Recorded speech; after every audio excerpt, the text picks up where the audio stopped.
Tem um tema aí, Davi? Antes da prova vem a... Repete comigo, antes da prova vem a preparação. É interessante, né? Porque a vida, ela é um mistério. Concorda comigo?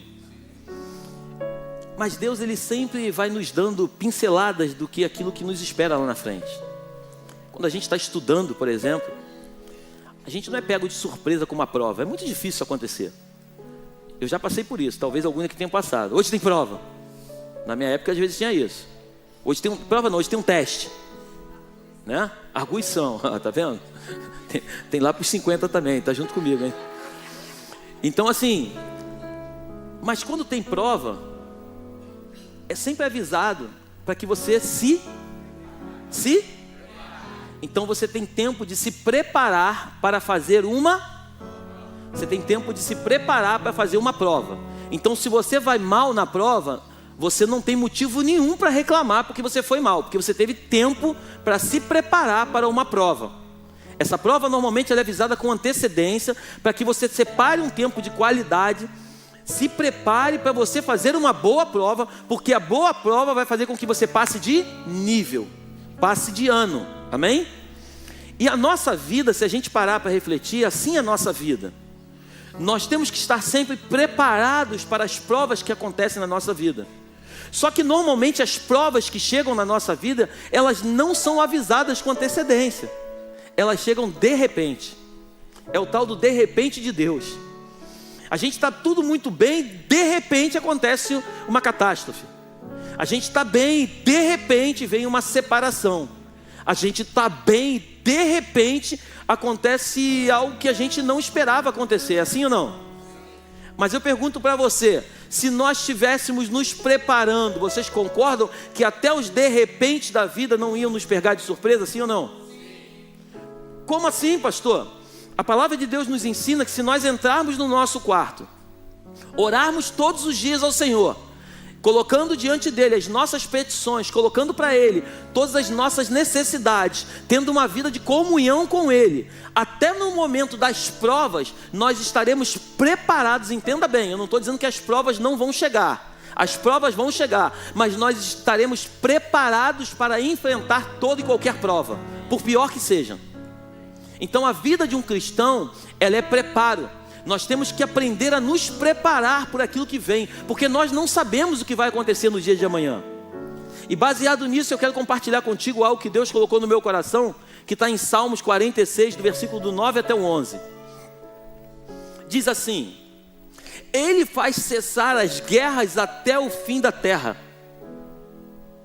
quebra o arco e corta a lança, queima os carros de fogo. Aquietai-vos e sabei que eu sou. Eu tenho essa palavra para a tua vida nessa noite. Aquietai-vos e sabei que Ele é Deus. Serei exaltado entre as nações, serei exaltado sobre a terra. O Senhor dos exércitos Ele está conosco. O Deus de Jacó é o nosso. Feche seus olhos, coloca a mão sobre o seu coração, por favor. Pai, graças te damos nesta noite. Exaltado seja o teu nome, entronizado seja a tua glória sobre a nossa vida. Fala conosco de uma forma clara, objetiva e nos ensina a viver as promessas que o Senhor tem para nós. Derrama sobre a tua igreja uma graça especial.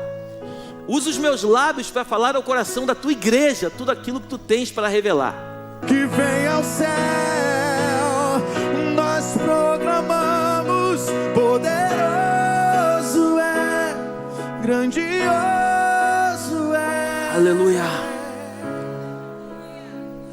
Derrama a tua glória sobre a tua igreja, Senhor. Visita cada um dos teus filhos nesta noite. Fala o íntimo do coração, Deus.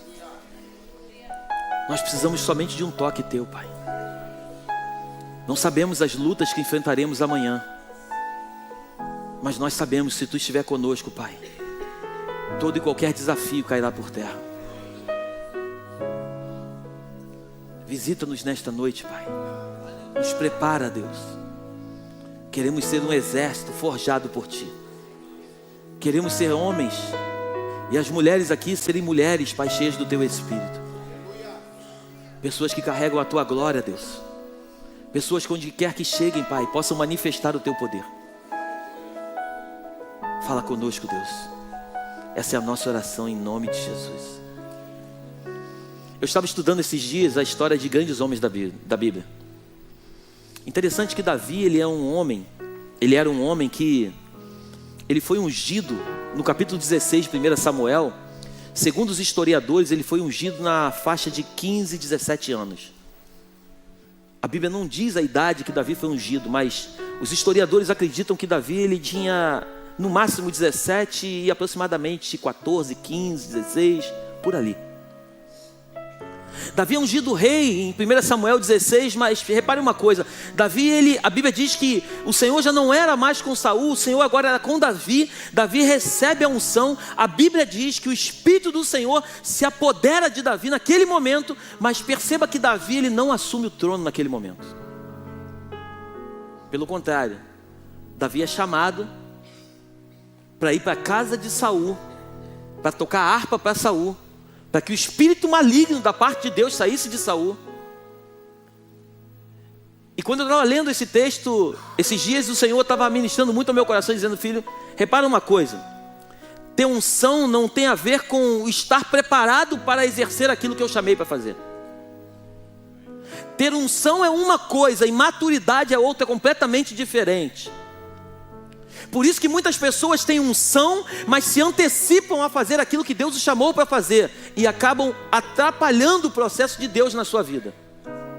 Por outro lado, tem outros que são chamados por Deus, mas nunca se colocam à disposição de fazer aquilo que Deus chamou para fazer e acaba perdendo o tempo da visitação e acaba se frustrando, acreditando que Deus não o chamou para uma grande obra. Eu quero nessa noite compartilhar contigo algo que Deus ministrou sobre o meu coração, que a unção ela tem que estar conectada diretamente à maturidade. A unção tem que estar ligada diretamente a amadurecimento. Nós não podemos ser crentes cheios do Espírito, mas sermos meninos. Nós não podemos ser crentes cheios do Espírito, mas não termos maturidade. Davi vai para dentro do palácio.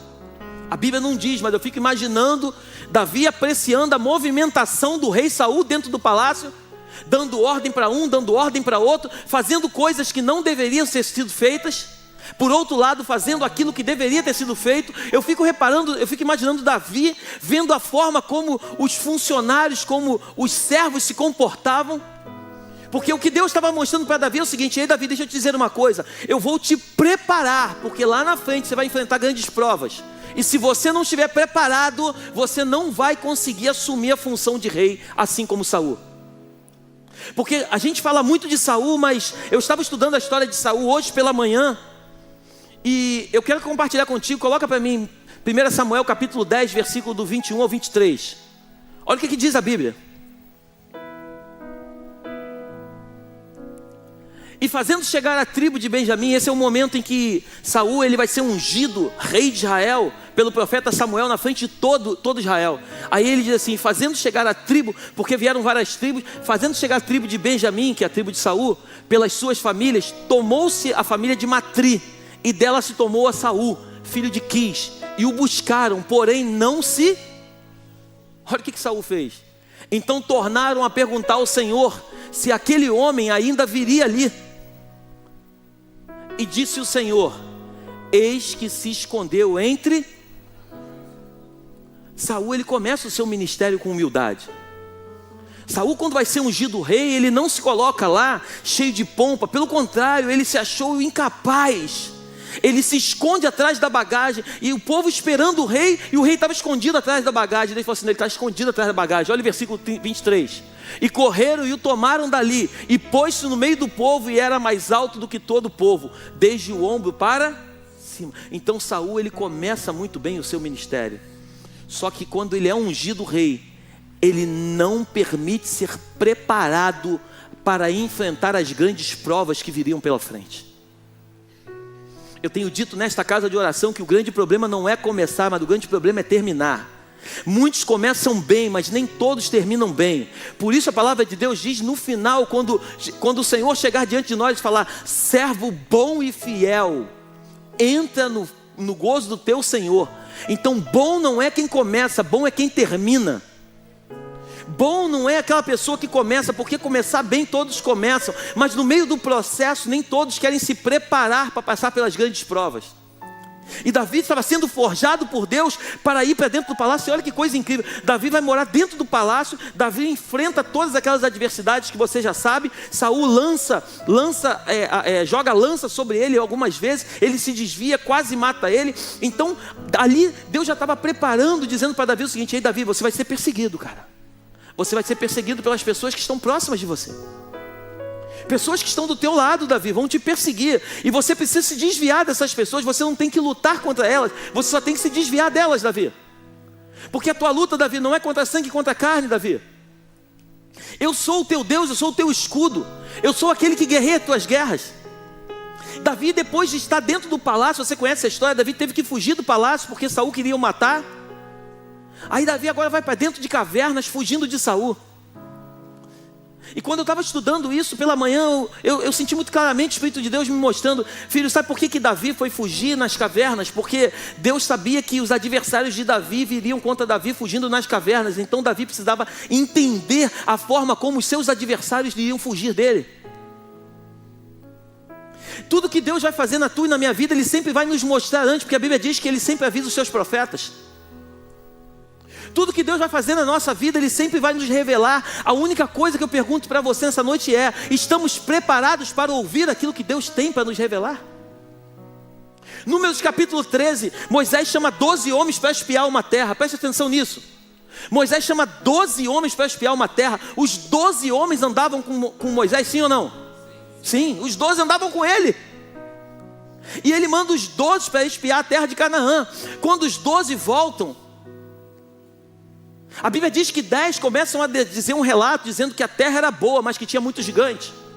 E de repente os outros 2 levantam: ei, para de falar. A terra é maravilhosa, realmente tem gigantes, mas Deus disse para a gente que ia nos dar a terra. Então não importa quem está do outro lado, Deus prometeu. E se Deus prometeu, Ele vai cumprir. Eu quero que você entenda nessa noite que os 12 andavam com Moisés, mas nem todos os 12 tinham a mesma mentalidade que Moisés. Os 12 andavam juntos. Nós andamos numa comunidade de fé, mas infelizmente nem todos pensam da mesma forma. Quando Deus dá uma palavra, minha pergunta para você é: você crê de verdade que Ele vai fazer, ou você permite com que a dúvida chegue ao teu coração? Quando Deus te dá uma palavra, Ele diz que vai fazer, você acredita, você fica preso, por mais que as circunstâncias da vida pareçam ser impossíveis, ou você se agarra a essa palavra e mergulha nela de cabeça, acreditando que Ele vai fazer? Se eu puder trazer uma palavra para você essa noite, a palavra que eu te trago é: tome cuidado com quem você anda. Se cerque de pessoas que queiram viver o mesmo propósito que você. Não ande em rodas de escarnecedores, como diz a Bíblia. É triste dizer isso, mas existe um povinho que é um povo espiritual, mas existe também um povinho carnal. Um povo que quer Deus, mas ainda não entendeu quem Ele é. Um povo que acredita que Ele vai se manifestar num domingo à noite somente. Deixa eu te dizer uma coisa: esse dia que você separa para vir para o culto é um dia onde a Bíblia nos ensina que é o momento em que nós viemos aqui não para receber alguma coisa dEle, mas para entregarmos tudo aquilo que Ele nos entregou de antemão. Romanos capítulo 12. Devemos apresentar como corpos vivos, como sacrifício vivo. Nós precisamos entender que andar com Deus é nós acreditarmos e acreditar que aquilo que parece ser impossível é aquilo que realmente Ele vai fazer. Quando a gente olha para a história de José, eu queria que você meditasse comigo nessa noite. Quando você olha para a história de José, José foi vendido pelos seus irmãos. José, quando é afastado da sua família, José aparentemente estava vivendo o pior processo da sua vida, mas na verdade aquilo estava impulsionando José para mais próximo do seu propósito. José entendeu, ele podia ficar vivendo dentro do Egito, amargurado, rancoroso, fazendo as coisas de qualquer jeito. José podia ter ódio no coração e pensar o tempo todo em se vingar dos seus irmãos. José podia trabalhar no Egito de uma forma como um escravo se comportava. Mas perceba uma coisa, José, ele trabalha como escravo, mas ele tem mentalidade de filho. José, tudo que ele faz na casa de Potifar, a Bíblia diz que prosperava. José vai para dentro de uma cadeia, a cadeia começa a prosperar. O carcereiro pega a chave da cadeia e entrega na mão de José. Você consegue imaginar isso? Deus entregando um delegado, entregando a chave na mão de um preso? Porque José sabia que ele estava preso no mundo terreno, mas a mente dele era livre em Cristo. José sabia que não eram aquelas grades que iriam definir quem ele era. Ele tinha uma palavra. Deus tinha dito para ele que os feixes iriam se colocar diante dele. Ele tinha uma palavra. José nunca permitiu que a palavra se apagasse do seu coração. Eu preciso que você creia nisso nessa noite. Quem tem uma palavra tem tudo. José é levado, olha que coisa incrível, José é levado para dentro da casa. José não foi levado para qualquer casa, José foi levado para dentro da casa de Potifar. Quem era Potifar, pastor? Potifar era um homem de confiança de Faraó. Deus já estava preparando José, dizendo: José, eu vou te levar para dentro da casa de um homem que lá no futuro você vai se tornar esse cara. Você só vai ser menor do que Faraó no trono, porque diante de toda a população, José, você que vai dominar tudo. Quando José ele assume o trono, Potifar tinha colocado ele injustamente na cadeia. Você não vê José, depois que assume como governador, indo lá na casa de Potifar, batendo na porta e dizendo: ei, lembra aquela injustiça que tu fez comigo? Eu vim aqui vou dizer que você, agora que você que vai para a cadeia. Você vê José fazendo isso? Porque um homem que tem uma mente livre não fica preso às coisas mundanas desse mundo. Um homem que tem uma mente liberta em Cristo não fica preso às coisas tão pequenas que esse mundo tenta imputar. Um homem que é livre em Cristo, ele entende que todo e qualquer processo que ele passa é uma preparação para a grande prova que ele vai fazer. E quando ele é aprovado nessa prova, ele passa de nível. Quando ele tira uma boa nota nessa prova, ele vai passando de nível. Eu fico imaginando Deus no seu trono de glória, olhando para José e mandando a prova para ele. José tirando 100 toda hora. Esse cara é bom, esse é CDF. Esse cara é bom, esse é CDF. E José, cada prova que vinha, José passava de nível. Deixa eu te dizer uma coisa, a palavra de Deus é muito clara. João capítulo 16, versículo 33. No mundo nós passaremos por aflições, mas nós devemos ter bom ânimo, porque Ele venceu o mundo. E se Ele venceu o mundo, a Bíblia diz que nós somos um com Ele. Se Ele venceu o mundo, nós venceremos também. As tribulações, as lutas, os ventos não foram feitos para nos derrubar, para nos destruir. Os ventos foram feitos para forjar o nosso caráter. Mateus capítulo 7 nos diz sobre duas construções, uma que foi feita sobre a rocha e a outra sobre a areia. Quando a gente lê aquilo, a gente acredita que é uma pedra grande, uma rocha, e ali colocou-se uma casa. E a outra a gente imagina numa praia, uma casa na praia. Não. A construção, ao olhar, quando você olhava para ela, era a mesma construção. Só que o que definia a construção não era a sua beleza externa, mas era o seu fundamento. Por isso que a Bíblia diz que o fundamento que não pode ser tirado é Cristo. Se Cristo for o teu e o meu fundamento, não importa os ventos que se levantem, esses ventos vão bater, o rio vai subir, a chuva vai cair, mas a nossa casa vai permanecer de pé. Glorifica o Senhor.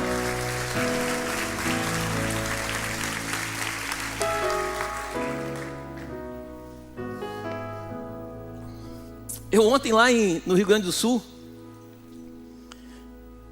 eu fui muito bem recebido.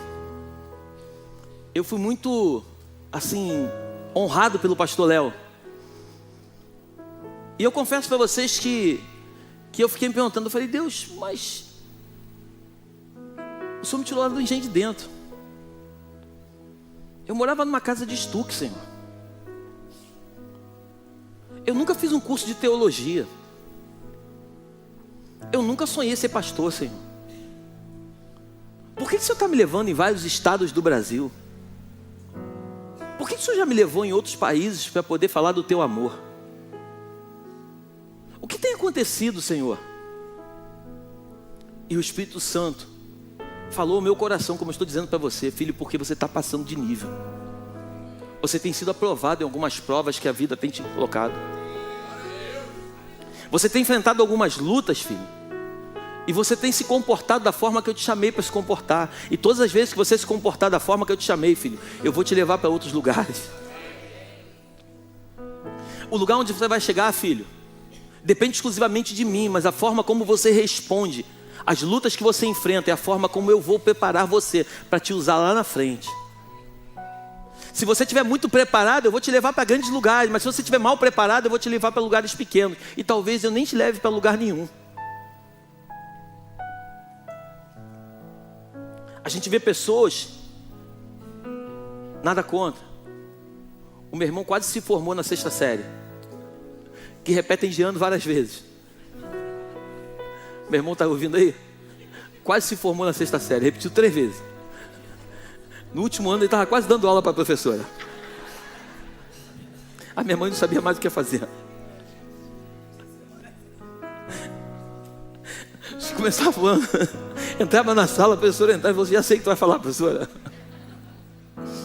Mas tem pessoas que repetem de ano. Eu não estou falando de um ano na escola, um ano letivo. Eu estou falando de provas que a vida nos traz. Tem pessoas que passam por uma prova, são reprovadas. Daqui a pouco enfrentam a mesma prova e continuam sendo reprovadas. E daqui a pouco enfrentam a mesma prova e continuam sendo reprovadas. E aí você me pergunta: por quê, pastor? Deus não está vendo as minhas lutas? Não, Deus está vendo e demais as tuas lutas. Ele só está pedindo para que eu nessa noite seja uma voz profética sobre a tua vida e te diga: se prepara para a próxima prova. Se prepara para a próxima prova. Porque as lutas que Deus tem permitido, entenda bem, Deus não faz, mas Deus permite. Porque a Bíblia diz que Ele só açoita e corrige somente aqueles que Ele ama.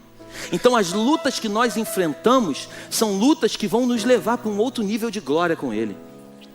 E quando a gente passa por essa prova e tira uma boa nota, o Senhor, o próprio Senhor, nos pega e nos coloca em outro nível. Quer que eu te prove isso? 12 espias voltaram de lá. 12 espias voltaram. 10 deram diagnóstico. 2 falaram: ei, está escrito na tua Bíblia, Números capítulo 13. Ei, nós não concordamos com vocês. Deus disse que ia nos dar a terra. E se Deus disse, não importa os gigantes. Eu quero que você entenda nessa noite que a forma como você enxerga os teus problemas é a forma como os problemas vão se apresentar para você. Se você acreditar que os teus problemas são grandes, de fato o teu Deus vai se tornar pequeno. Mas se você entender que independente do tamanho dos teus problemas, o teu Deus é muito maior do que todos eles, todos os problemas serão solucionados pelo Senhor. Glorifica o Senhor. E aí eles voltam.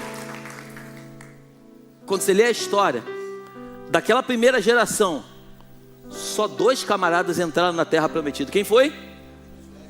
Fala mais alto, quem foi? Porque só vai entrar para o próximo nível, só vai passar na prova quem for aprovado por ela. Josué e Caleb foram aprovados. O diagnóstico era o mesmo, a situação era igual. Os 12 estavam no mesmo lugar, vendo a mesma coisa, mas a forma como você vê. E eu quero ir além. Não é só como a forma como você vê. Josué e Caleb sabiam que eles tinham um líder chamado Moisés, que tinha dito para eles que Deus tirou o povo do Egito e que Deus ia levar o povo para a terra prometida. Josué e Caleb acreditavam naquilo que o líder estava dizendo para eles, e eles não permitiram que a dúvida chegasse ao seu coração. Josué e Caleb não acharam: Moisés eu acho que surtou. Não, Moisés não surtou. Se Deus fez na vida de Moisés muitas coisas lá atrás, por que vai parar de fazer agora? E eu quero liberar essa palavra para o teu coração. Deixa eu te dizer uma coisa: não fique preso àquilo que eu falo para você, mas fique preso àquilo que é descido deste altar através da palavra de Deus. Se Deus libera uma palavra e está escrito na Bíblia, independente que possa ser ou não loucura, acredite nela e vai para cima. Eu sou o primeiro a dizer nessa casa: se você pegar uma palavra daqui deste lugar e se não estiver na Bíblia, não creia nela. Eu vou até além. Se alguém começar a pregar nessa igreja e começar a falar de coisas que não estão na Bíblia, eu vou te dar um conselho: saia desse lugar. Porque o que rege essa casa de oração não são homens e mulheres. O que rege essa casa de oração chama-se as Escrituras Sagradas. Enquanto a Bíblia estiver nos dando um norte e nos mostrando para onde nós devemos ir, nós temos que nos agarrar a essa palavra, independente do que falam para nós. Você é louco comprar esse terreno. Sou louco por Jesus. Deus me deu uma palavra. E Deus é tão lindo que Deus usa pessoas espalhadas em vários cantos. Lá em Pernambuco, tira um homem lá da Argentina, porque quando Deus quer confirmar a sua palavra, Ele vai usar quem tiver que usar para confirmar. Porque Deus, Ele não é um Deus só de começo, Ele é um Deus de começo, de meio e de fim. Aquele que começou a boa obra é fiel para terminar. Então José, ele é levado para dentro da casa de Potifar, é levado para dentro da prisão, e Deus está preparando José, porque quando José se tornasse o governador do Egito, Deus já sabia que os seus irmãos iam vir comprar comida nele. Aquilo não foi por um acaso. A fome veio à terra, aconteceu uma catástrofe, e Deus não está no controle. Você acredita de verdade? Claro que não, o controle está nas mãos do Senhor. O próprio Senhor permitiu que tudo aquilo acontecesse, porque Deus sabia que os mesmos homens... Deixa eu te liberar uma palavra nessa noite. No lugar da tua humilhação, Deus te dará dupla honra. No lugar onde pessoas te humilharam e pessoas te envergonharam, Deus te dará dupla honra. A gente tem visto coisas na nossa vida que a gente nunca sonhou. Quem anda conosco sabe muito bem disso. A gente já viveu muitas coisas no nosso passado, mas a gente nunca ficou preso para dar o troco para alguém que nos fez lá atrás. Não. A nossa vida é olhar para frente e continuar caminhando. Se Deus me deu uma palavra, eu vou continuar caminhando. Não importa quem começou. Eu sei que dizer o seguinte: o que importa é que nós vamos chegar no final. Uma vez o pastor Reinaldo, ele deu uma palavra aqui, eu nunca mais esqueci. Não sei se foi aqui ou ele falou no gabinete. Ele falou o seguinte: que a vida de um cristão... Ele falou assim, a igreja. Ele falou, a igreja é como se fosse um ônibus saindo da garagem e indo para o ponto final. Tem pessoas que vão entrar na garagem e vão até o ponto final, mas muitas delas vão entrar no meio do caminho, vão descer no meio do caminho. Mas isso não impede com que o ônibus possa chegar até o ponto final. Tem pessoas que vão entrar no meio do caminho e vão descer no meio do caminho. Mas tem pessoas que vão entrar no começo e vão até o final. Mas uma coisa eu posso dizer: esse ônibus vai chegar até o final. O desejo do nosso coração não é se tornar uma grande igreja relevante, que as pessoas olhem e falem, caramba, que obra bonita, sabe? Não. Por mais que algumas pessoas lá fora julguem isso, mas o Senhor, a Bíblia diz que é Ele quem conhece, quem sonda o nosso coração. E o nosso coração é uma terra que ninguém conhece a não ser o Senhor. O desejo do nosso coração, eu tenho dito aqui, é se tornar uma grande igreja, não no tamanho, mas na profundidade. É que você aprenda a viver e enfrentar as adversidades que a vida vai te trazer. É que você se torne um cristão de verdade, aonde vocês venham chegar num ambiente, as pessoas sejam impactadas por aquilo que você é e não por aquilo que você fala. A palavra de Deus precisa ser pregada não pelas palavras que saem dos nossos lábios, mas pelas nossas atitudes como cristãos. A Bíblia diz em Filipenses, capítulo 2, versículo 5, coloca para mim. Filipenses 2,5 diz que Ele abriu mão da sua glória. Ele abriu mão da sua glória. Olha o que diz: de sorte que haja em vós, olha só, de sorte que haja aqui em vós o mesmo sentimento também em Cristo Jesus, que sendo em forma de Deus, quer dizer, Ele era o próprio Deus, não teve por usurpação ser igual a Deus, mas aniquilou-se a si mesmo, tomando a forma de servo, fazendo-se semelhante aos homens. 9 a 8, né? Desculpa. E achado na forma de homem, humilhou-se a si mesmo, sendo obediente até a morte, e a morte de 9. Pelo que também Deus o exaltou soberanamente e lhe deu um nome que é sobre todo. E o 10 para fechar: para que ao nome de Jesus se dobre todo o joelho dos que estão nos céus, na terra e... Ele, sendo o próprio Deus, Ele aniquilou-se, esvaziou de si mesmo e entrou na terra na forma de servo, mostrando ser igual aos homens. Eu pergunto para você, Ele deixou de ser o próprio Deus? A Bíblia diz que Ele era 100% homem, Ele era 100% Deus. Ele deixou de ser quem Ele era? Não. Ele simplesmente mostrou que para que nós pudéssemos voltar, que nós venhamos conseguir chegar no lugar onde Ele tem para nós, nós precisamos nos esvaziar das nossas vaidades. Ah, mas eu sou. Não, você não é, você está. Porque uma pessoa nunca é, ela está. Hoje ela está e pode ser que amanhã não esteja mais. Ah, eu sou rico, pode ser que você esteja hoje, amanhã não esteja mais. Ah, eu sou o presidente não sei aonde, pode ser que você seja hoje, pode ser que amanhã você não seja mais, porque a Bíblia diz que tudo está debaixo da ordenança dele, basta uma palavra dele e tudo muda. Então José, ele está agora no Egito, ele agora é levantado como governador. José não bate na casa de Potifar para prender Potifar. O que José começa a fazer? Qual foi a missão que Deus deu para ele? Qual foi a missão que Deus deu para ele? Cuidar do povo. Então o que José faz? Vamos juntar aí, gente. Durante 7 anos, vamos juntar todo o alimento que a gente recolher aí. Porque virão 7 anos de escassez. O que José faz? Começa a vender, começa a juntar e começa a produzir. José começa a mostrar para o povo como se faz.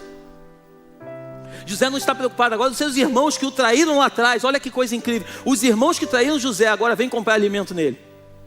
Lê na tua casa com calma, que a Bíblia, muitas vezes a gente vai passando a história e a gente não lê. Primeiro momento que eles vieram comprar comida, eles levaram a comida. A Bíblia diz que eles levaram o dinheiro junto. José botou o dinheiro de todos eles dentro da sacola. Eles vão embora. Eles não entendem nada. Eles voltam para comprar alimento. Você conhece a história. José prende Simeão. Volta lá agora e chama o irmão mais novo. José queria ver Benjamim, porque José tinha muitos irmãos, mas Benjamim era o único que era do mesmo pai e da mesma mãe. Benjamim chega. José se apresenta para eles. Eu sou José, a quem vocês traíram. Os irmãos começam a chorar, ficam desesperados. Me perdoa, me perdoa. Não precisa pedir perdão. Foi necessário que tudo isso acontecesse para que hoje eu me tornasse em quem eu sou hoje. Eu preciso que você acredite no teu coração que muitas lutas que você enfrenta são testes que você está passando para te levar para um outro nível de glória. Aquilo que parece estar te afastando do teu propósito está te impulsionando, na verdade, te jogando mais perto para o lugar onde Deus tem para você. Uma vez eu brincando com a minha mulher em casa, eu falei: filha, se a gente pudesse, a gente mandava flores para as pessoas que nos traíram lá atrás. Porque foram as traições do passado que nos fizeram chegar até o dia de hoje. Foram as lutas lá atrás que nos impulsionaram para chegar no dia de hoje. E sabe o que Deus tem feito nesses dias? Deus tem levantado homens e mulheres incríveis, com coração incrível. Pessoas que a gente entrega o nosso coração e a gente sabe que não vão nos trair. Sabe por quê? Porque a Bíblia diz que nem olhos viram, nem ouvidos ouviram, nem jamais penetrou no coração do homem aquilo que Deus tem preparado para os seus. Deus tem preparado coisas grandes. A cidade de Belém é mais um detalhe. Acredite que a cidade de Belém não é o final do nosso destino. A cidade de Belém é simplesmente uma passagem. Tem coisas muito maiores. Eu profetizo que a Belém vai entrar em todas as nações, profetizando, ajudando financeiramente, ajudando missionários, enviando pessoas pelo mundo inteiro. Eu profetizo isso porque isso é uma palavra que Deus me deu. E às vezes a gente não pode compartilhar sonho. José compartilhou um sonho, ele foi mal interpretado. Às vezes a gente não pode compartilhar algumas coisas. Mas uma coisa eu posso dizer nessa noite: o mesmo Deus que começou a boa obra é o mesmo Deus que vai terminar. Aí o que o diabo faz? Ele cria confusão no meio do arraial. Lembram de Corá, Abirão? Lembra? Quem lembra aqui? Lembra? Escola bíblica domingo, hein? Lembra? Foram consumidos pela terra, porque andavam junto do povo, mas o pensamento estava longe. Andavam junto com Moisés, mas eles na verdade, ao invés de estar ajudando Moisés na obra, eles estavam simplesmente condenando aquilo que Moisés fazia. Você está aí comigo ou não? A gente precisa entender. Por isso que o livro do profeta Amós, capítulo 3, versículo 3, diz assim: poderão dois andar juntos se não houver acordo? Não tem como. Uma vez eu ouvi uma frase que eu nunca mais esqueci: rebelde não é quem vai embora, rebelde é quem fica. Quando você não concorda com uma visão e você vai embora, você não é rebelde. Você não está concordando e você vai embora. Agora, a pior coisa que existe é você estar dentro de um processo, não concordar com ele e continuar dentro dele. Isso é rebeldia. E sabe o que a Bíblia fala sobre rebeldia? É igual o pecado de Saul. Ele começou muito bem, você leu comigo, ele se escondeu atrás da bagagem, ele era humilde. Ele não pediu para ser rei. O próprio Senhor, a Bíblia diz que Deus levantou ele como rei. Saul, ele quando é ungido rei, a Bíblia diz que o Espírito de Deus se apodera dele e começa a profetizar no meio dos profetas. Só que Saul não se preparou para as provas que vinham pela frente. No primeiro momento em que Saul vai enfrentar os filisteus, a Bíblia diz que o profeta Samuel diz para ele o seguinte: ei, cara, me espera, porque eu vou chegar para sacrificar, porque quem sacrifica é o sacerdote, não é o rei. Me espera que eu vou chegar para sacrificar. A Bíblia diz que quando Saul ele vê o povo indo embora, está escrito isso na Bíblia. Quando vê o povo indo embora, ele fica preocupado que o povo vai embora. Saul era um rei que estava preocupado em agradar o povo e não preocupado em agradar a Deus. E deixa eu te dizer uma coisa, vai ter muitos momentos na tua vida que você vai ter que decepcionar o povo para agradar a Deus. Vão ter momentos, se você quer ser aceito pelo povo e também por Deus, em algum momento a tua história vai dar um B.O. Porque vai ter um momento que você vai estar diante do vale da decisão. Qual é o teu nome? Jacó. Não, tu não vai se chamar mais Jacó, tu vai se chamar agora Israel. Vai chegar um momento em que você vai precisar tomar uma decisão, ou agradar a Deus ou agradar os homens. E se eu puder te dar mais um conselho nesta noite, fique firme em agradar ao Senhor. Porque quando você agrada ao Senhor, você naturalmente está fazendo tudo aquilo que Ele quer que você faça na terra. E se algumas pessoas se decepcionarem, é problema dela. Faz assim para ela. Eu creio firmemente que Deus tem uma grande obra para fazer na tua e na minha vida. O desejo do meu coração é que nós possamos nos preparar para a próxima prova. As lutas vêm para todo mundo. Sexta-feira eu recebi uma notícia. As lutas se levantam o tempo inteiro. É luta em cima de luta. Quando tudo está indo bem, a gente fala assim, agora vai. Aí chega uma notícia. Queria que você estivesse orando por mim. Mas as lutas não são para nos matar. As lutas são para nos preparar para um próximo nível. Muitas vezes Deus precisa agir de uma forma até mais severa comigo e contigo, para que nós possamos entender o lugar onde Ele quer nos levar. Você está comigo aí? Davi foi ungido bem jovem. Davi passa por todos os processos. Davi se prepara. Davi, quando faz 30 anos de idade, ele assume o trono de Israel. Davi se torna o maior rei que já existiu em Israel.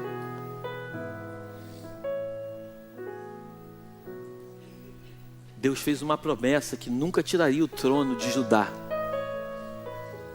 por causa de Davi. Quando você vai ler a história de Davi, Davi errou muito. Mas você não vê em momento nenhum Davi sendo rebelde a Deus. Davi sofre uma retaliação de um seu filho chamado Absalão. Absalão quer tomar o trono de Davi. Davi era rei. Davi não faz como Saul. Samuel, eu sacrifiquei porque tu estava demorando. Absalão, você quer o trono?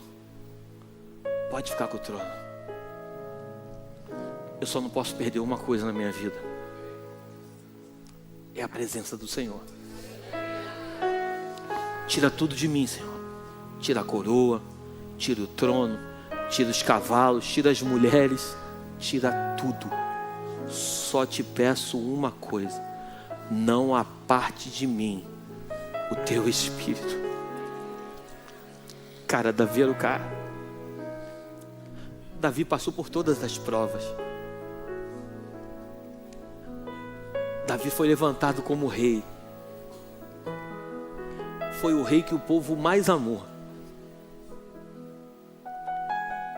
E muito sangue passou na mão de Davi. E Davi tem um momento que ele diz assim: pega isso no teu coração e aqui eu encerro. Eu moro numa casa maravilhosa. Davi fala: não é justo o meu Deus morar em tenda. Vamos construir uma casa para ele. O profeta Natan diz assim: Davi, faz tudo conforme o teu coração manda. Davi vai até a eira de Araúna. Eu vim comprar a tua terra. Meu rei, pode ficar com ela. Mas você não sabe o que Deus fez por mim.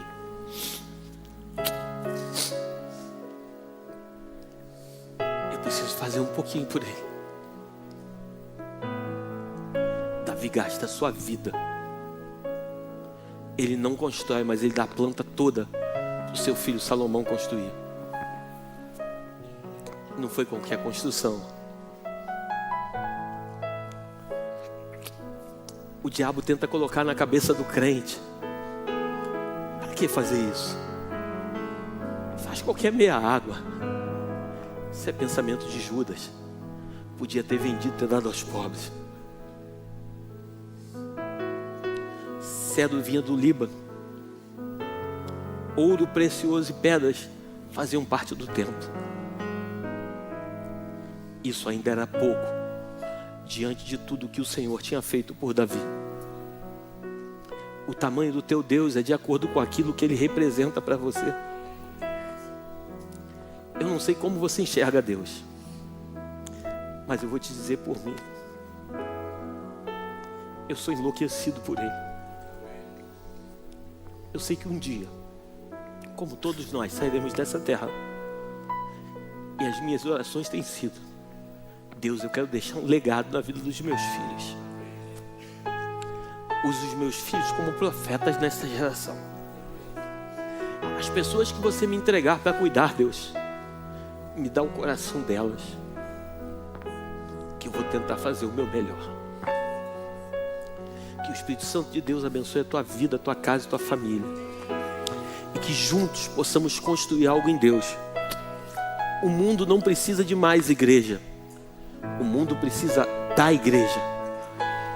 O mundo precisa de homens e mulheres que não se dobrem a um sistema corrupto que esse mundo lá fora tem.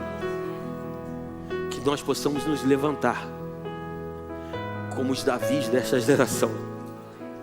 Homens cheios de defeito, mulheres cheias de defeito, mas que amem o Senhor acima de qualquer coisa. Que Deus te abençoe nessa noite. Pai, leva-nos para os nossos lares debaixo da tua proteção.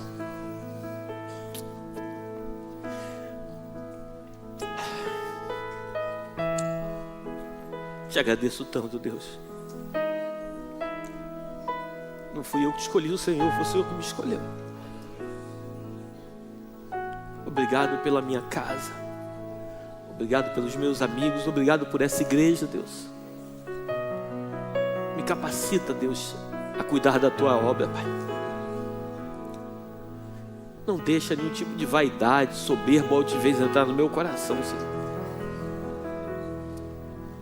Mas nos ajuda a ser cada dia mais conforme o Senhor quer que sejamos, Pai.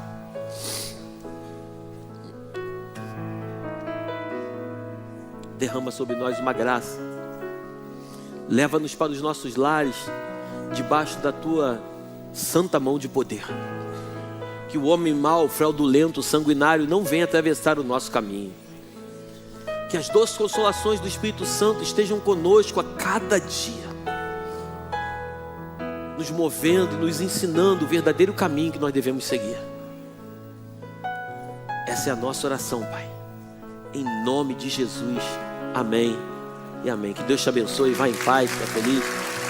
Amém.